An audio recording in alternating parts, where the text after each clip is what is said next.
Here's Roethlisberger coming near side, tipped in the air, and it's intercepted by Washington. John Bostic picked it out of the air. Sweat knocked it up in the air. Bostic picked it off.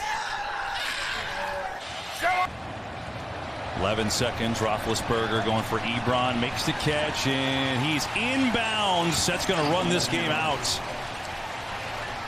Down to 2, down to 1, and the Washington football team with the upset in Pittsburgh, handing the Steelers their first loss of the season, coming back from 14-0 down. What a win. And there you have it, the very first loss of the season right there. Comes in brutal fashion, to say the least. For right now, the Cleveland Browns, in the meanwhile, they do gain a game on the Pittsburgh Steelers in the AFC North. But more importantly than that, no playoff berth secured just yet. That'll be held off for another weekend. Aside from that, the Kansas City Chiefs, they move into the number 1 seed temporarily into the AFC right now, mainly because of their conference record right now. They got 9 wins, 1 loss in the AFC, while the Steelers right now have 8 wins, 0 losses at this point. And right now they're looking to regain the number 1 seed if they're able to beat the Buffalo Bills in Bill Stadium. That's a Sunday night game schedule coming up this Sunday night. And also, too, if the Kansas City Chiefs are to lose to the Miami Dolphins, the Kansas City Chiefs' next game, which will be in Miami coming up this weekend, which will be on CBS. So we'll see what happens in that contest. But right now, we're getting ready to break down the Steelers' first loss of the season right here. Can't say I didn't see it coming. To be kind of expected, to be honest with you. Washington football team made a huge statement right there. And I just got to tip my cap off to 2 men on that organization. First off, let's give it up for Alex Smith. As I mentioned in the pregame, everyone knows his story after he injured his leg 2 years ago when he got broken to the Houston Texans. He had to have it surgically, had to do multiple surgeries, about 17, 18, which almost killed him. He almost died, but still not able to find a way to get his leg repaired and find a way to somehow just walk and then still be able to train for football. Remember, he was placed on the physically unable to perform list all of last season. Comes back this past offseason, training in training camp right now. And just a true awesome story right here when you see what he's made out of. Now, of course, you also got to give it up to the head coach, Ron Rivera, right here. Ron Rivera is just doing an awesome job, I think, with this team right there. You see the class, honor, and respect he brings to this Washington football team here, day in, day out basis, and what he means to that franchise has got this team fighting here. And the trust that he's bestowed upon Alex Smith, to say the least, right now. We're really going to see right now what's going to be happening coming up here, because I really got to believe right now the Steelers, definitely as sloppy as it looked.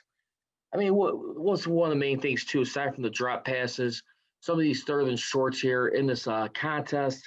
But, I mean, you really got to look at it right now and really start to think that the biggest thing for this, I mean, just not only the drop passes, but the third and short conversions that keep continuing to happen on this team.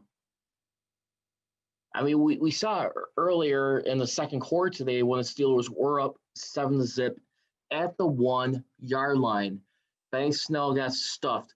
Not once, not twice, but 3 times you get stuffed on the 1 yard line, trying to sweep out, trying to run it in, or even trying to just go up the middle, game met at the line of scrimmage right there. And you start to wonder why the Steelers like the matchup right there, where they'll just throw on those plays. and just tend to pick their opponent apart. Uh, that is very scary and concerning right now. And that's cold as it gets. I mean, if this team is going to be a threat in the playoffs, and now they're still trying to get the number one seed in AFC, but still trying to win a Super Bowl. This is where the offensive line looks bad at. I mean, in this area, just the way they're getting stuffed at the line of scrimmage. Going into this game, they were 20th in that area going into this matchup for this game. And I mean, that's just not good running football at the end of the day. I mean, you look at how many times they did get stuffed in there throughout the season, about 17.2% according to Football Outsiders, which is a site tied in with ESPN. You can check out their site. You gotta fix that. We're going to continue to have problems right there. And not only that, just Ben Roethlisberger too. I think just right now you're allowing this guy to throw a lot more. Once again, I mean he's not doing as much pressure on his arm. I mean, obviously, since coming back from that, but he's throwing for 431 attempts so far this season. When you look at, the last time, prior to having his surgery, remember, he threw for a career high 675 attempts 2 years ago, back in 2018. So, that's definitely doing a lot of wear on his arm over the years. But at the same time, too, I really do believe at the end of the day, this guy right here, a lot of people attribute that to having the guy like Antonio Brown and, of course, Juju Smith-Schuster at the time, where you make things a lot easier. And that's just mainly it. This has just got to be fixed right now.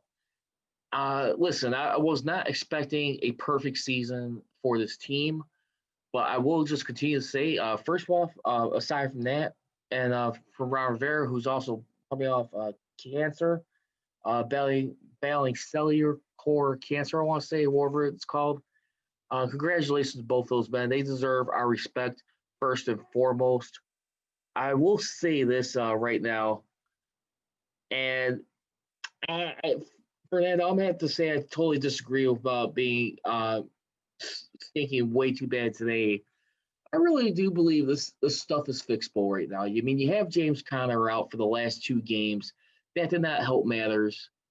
I think James Conner's still a little bit more of a dependable back right now. I think the main thing is a lot of people are going to be looking back at this season and questioning, should the Steelers at least try to make a run at Le'Veon Bell? I was one of the first people who put out there when he got released by the New York Jets back in October. I thought maybe it was something for them to think about. But then again, too, you also got to remember the way things ended, the relationship right there. It was just irreparable damage, the way they lit off on this guy. I was one of the first people talking about his contract situation, which a lot of people around the NFL and the media felt like you should not be talking about a guy making his money. I wonder how much is that going to come back and haunt him, because the running game, because, for the most part, let me just say this with Le'Veon Bell. I don't think the Steelers were ever going to win with Le'Veon Bell. Yet alone Antonio Brown. I'm just going to say that right now. And for the simple reasons, just for not having so much, nonsense. They came with luggage, each of them. Bell was always a team guy. He was always willing to help out, do some stuff. He always felt his value should have been a lot higher, trying to represent a bunch of running backs who have careers ended shorter. But, at the same time, too, it was, I don't care if he was back on his team. They'd still probably be struggling. I think the running game will be a boost. But as far as making a deep run, I don't know. The thing is, at the end of the day, too, you look at the guys right now who on this team, when you really break things down here and take a look at what's been happening, aside from that, I really start to get concerned with a few guys right now on this team. I mean, more in particular. And the guys I am talking about right now on this team who I have a little bit of concern moving forward, I mean, with this team is guys, I mean, like on the receivers. I mean, you're starting to notice Eric Ebron starting to drop some passes recently. I mean, Eric Ebron right now, who had a pretty sloppy game last Wednesday against the Baltimore Ravens. This guy was targeted 7 times in that. I mean, he was targeted 11 times in that game, had 7 receptions, 0 touchdowns. His last touchdown was versus the Jacksonville Jaguars. He got 4 receiving touchdowns on the season, 4 total overall for the team. I mean, right here, I think I mean, he's been noticing getting some drop passes too. I mean, in that, and then you also look at another guy too. When you take a look at on this team is also, I think Deontay Johnson right now. Deontay Johnson, who actually leads this team with 7 drops, followed by Eric Ebron with 5. And then you're starting to notice a little bit with Chase Claypool, who's got 4 for the season. So I'm really starting to pay attention to those guys a little bit more as things move along here. And we'll see what this continues to translate into right now. I mean, of course, Mike Tomlin, I didn't get a chance to see his press conference, but I can only imagine how disappointed he is on so many levels with this team. I mean, you had a team pinned down pretty much for the first half where they held them to only 3 points in the first half and then only get outscored in the second half here. Let's see. It was 20-3. They got outscored in the second half. And I think a lot of it too, when just watching this game, I think Washington was just doing a lot more job blocking better. I really do. I mean, just some of these quick screen passes right there. I mean, they were able to break some tackles in this game. It really made the Steelers pay in this game. Steelers do, however, match Tampa Bay Buccaneers in this game right now. One of the things that was definitely highly talked about going into this game was the sack streak right now. They matched Tampa Bay Buccaneers right now, who did it from 1999 for 2003, 69 consecutive games with at least 1 sack, which is the longest streak in NFL history. They will need 1 more this Sunday when they take on the Buffalo Bills at Bills Stadium to have the all-time sack streak record by a team. I believe this one began in 2017, I want to say. But right now, I mean, the Steelers, other than that, I think the defense wasn't all that bad as people are pointed out to.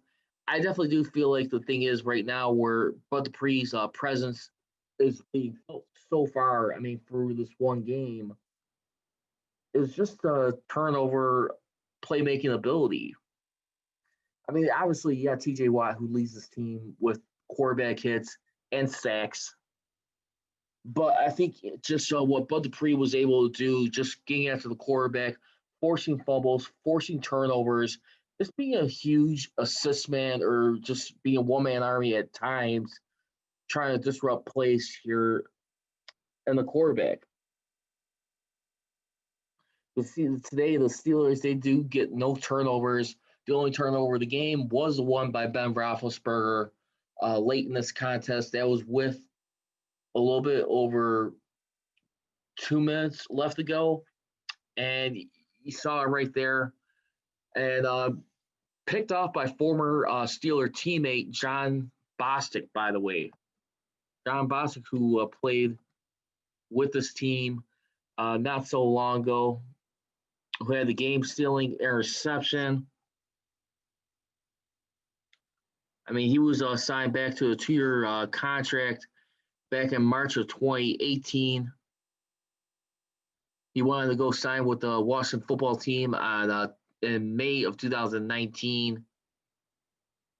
So he was released from the team back in April of 2019 following the draft, and where the Steelers used that to replace him with eventually Devin Bush.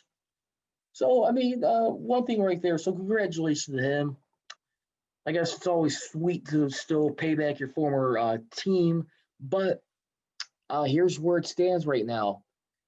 Steelers now have their lead go from 3 to 2 games over the Cleveland Browns, which I don't think a lot of us would think we'd be saying this at this point in time. But the bottom line is here's the thing: the Browns got the Ravens this Sunday in Cleveland. If the Ravens are able to beat the Browns for the second time this year, Steelers will need a victory over the Buffalo Bills to wrap up the AFC North. So a Browns loss plus the Steelers win gives the Steelers the AFC North division. So that's one thing to keep in mind. Also, you got the Kansas City Chiefs playing the Miami Dolphins. Should the Dolphins find a way to upset the Chiefs in that contest, the Chiefs would drop to 9-2 in their conference record. The Steelers capitalize on Sunday night by beating the Buffalo Bills. I know it sounds like a long task to say, but if they are able to win that, they're back in the number 1 seed in the AFC. So all is not lost right now. You know what, Fernando? James Harrison, listen, 42 years old. He'd be the oldest defense player in NFL history to do this right now. If he were able to come back, I agree with a guy like Arthur Most when you look at it too. I mean, from the perspective, I mean, when you really look at it, I mean, in this regard, I don't think you want to break up the chemistry that the players on defense already had. I think when you also look at it too, I mean, I mean, in a lot of it, I mean, going into that, I mean, he be obviously the oldest linebacker all time. But I mean, what are you saying to a guy like Alex Highsmith and like some of these other guys here on this team? I mean, the thing is, I think the Steelers got plenty of time to really get this corrected. Listen, you're gonna have at least 4 more games to figure things out. I just don't want to be falling asleep at the wheel.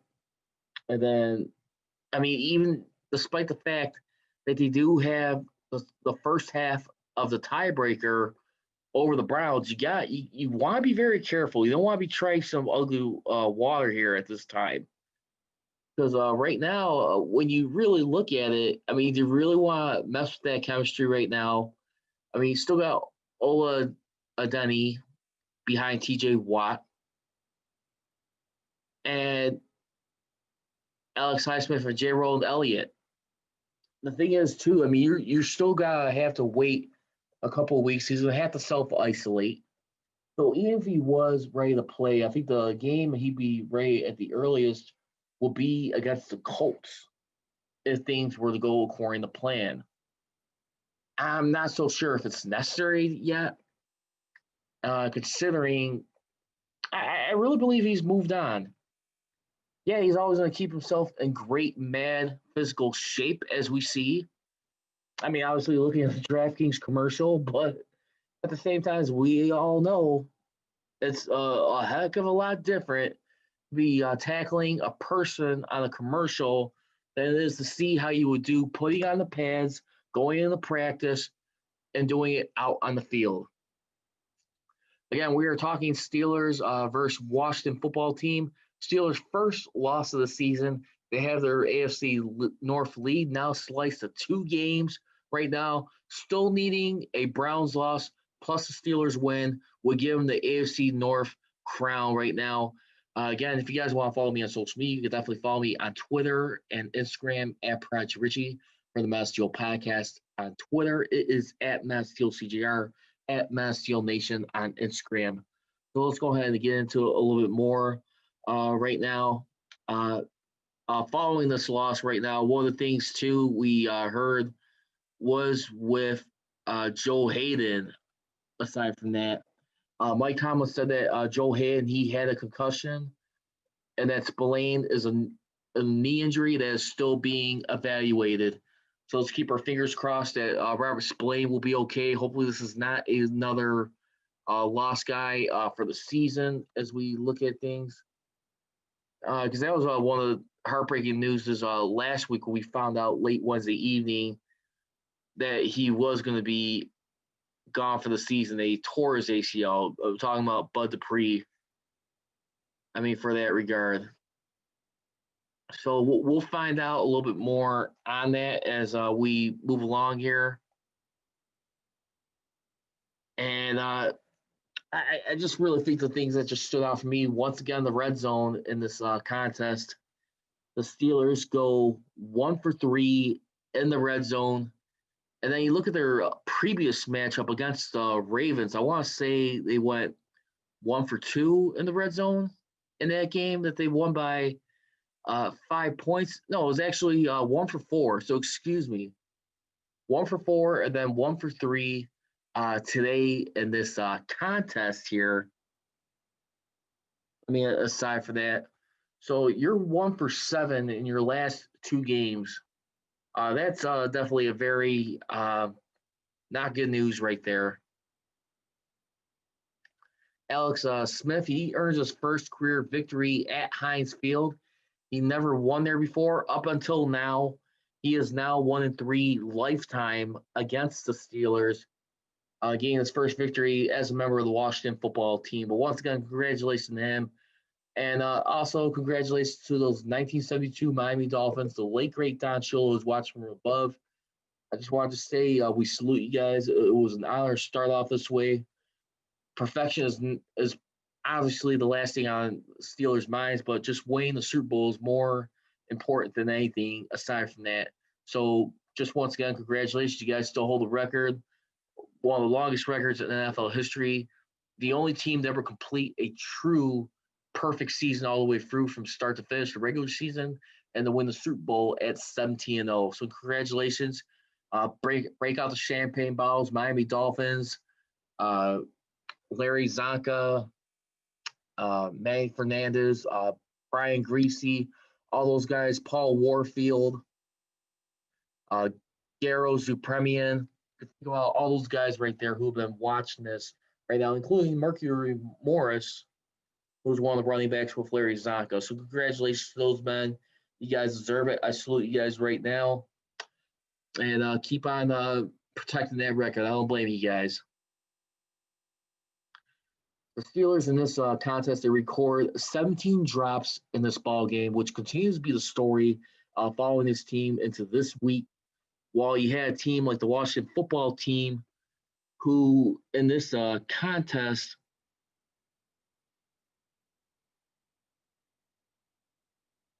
right now, I think they only dropped, let's see,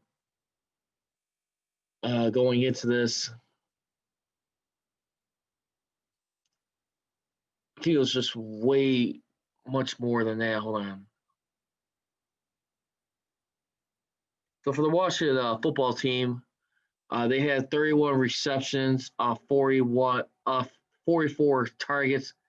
They dropped it 13 times, while the Steelers dropped it 20 times. So 33 receptions off 53 yards, while the Washington football team, 31 for 44. The key drops by the Steelers were Deontay Johnson and Eric Ebron, who combined for 8 drops off 23 targets. Deontay Johnson had 8 receptions off of 12 targets. He dropped 4. He had 71 yards and a touchdown. And Eric Ebron had 7 receptions off of 11 targets, 4 drops, with a total of 68 yards receiving. No touchdowns for the second straight game. His last touchdown coming against the Jacksonville Jaguars. So now let's go here to our game changer and game balls here on the Mass Steel podcast. Uh, Biggest game changer in this game, twofold. I'm gonna go with the not cashing in on the red zone with over 5.5 minutes to go in the second quarter. Steelers were up 7-0 right there. Got stuffed 3 times. Benny Snell did on the 1 yard line, trying to sweep out or going up the middle. Offensive line not garnishing enough of a push. Very disappointing. And Ben Roethlisberger having 2 incompletions right there. They're able to stop the Washington football team, but when they got the football back, they did get a touchdown, 14-0. They had about, I think it was like 78 wins and 1 loss and a tie, according to Fox Sports, at Heinz Field when they were leading by 14 points or more. I believe they just earned their second loss of the season for that. So that was one thing that we saw right there. Then on the flip side of that, Steelers held the Washington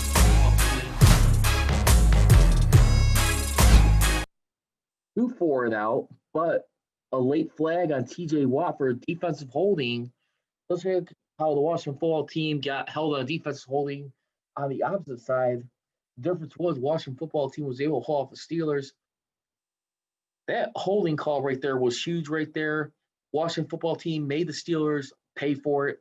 They cut into that deficit 10-14 at that point. So that was definitely a game breaker right there, in my opinion. And then also, too, let's go ahead and give some game balls right now. They're definitely going to go to the Washington football team in this game. None for the Steelers. Let's give it to first one on defense, Jonathan Bostic, former Steeler, former inside linebacker. He had 10 total tackles in this game today, right there. Here's another cleaning tip from Mr. Clean. Cleaning tough bathroom and kitchen messes with sprays and wipes can be a struggle. There's an easier way. Try Mr. Clean Magic Eraser. Just wet, squeeze, and erase tough messes like bathtub soap scum and caked on grease from oven doors. Now Mr. Clean Magic Eraser comes in disposable sheets. They're perfect for icky messes on stovetops, in microwaves, and all over the house. For an amazing clean, try Mr. Clean Magic Eraser and Mr. Clean Magic Eraser sheets. Also, game ball on offense goes to tight end Logan Thomas. Intercepted by John Bostic at the 25. Washington takes over with a 3-point lead. Oh, we were so due for an interception, right? Better to so be due. lucky than good. Absolutely. Well, I guess it pays to be lucky and good. Well, so he caught all of his targets today. So that's going to do it for this edition here of the Mass Steel Podcast. The Steelers right now, let's just keep our fingers crossed that Joe Hayden, if he goes in the concussion protocol, which I expect he will, hopefully he has enough time to clear it, and he'll be ready to go Sunday. And, of course, Robert Spillane right there, the guy who's really worked his tail off for this team. Once again, you guys can follow me on social media on Twitter and Instagram at Prodigy Richey. For the Mass Steel Podcast on Twitter, it is at Mass Steel CGR and at Mass Steel Nation on Instagram. So I always leave you. Don't be trolling, be rolling. Here we go, Steelers. Here we go. I gone.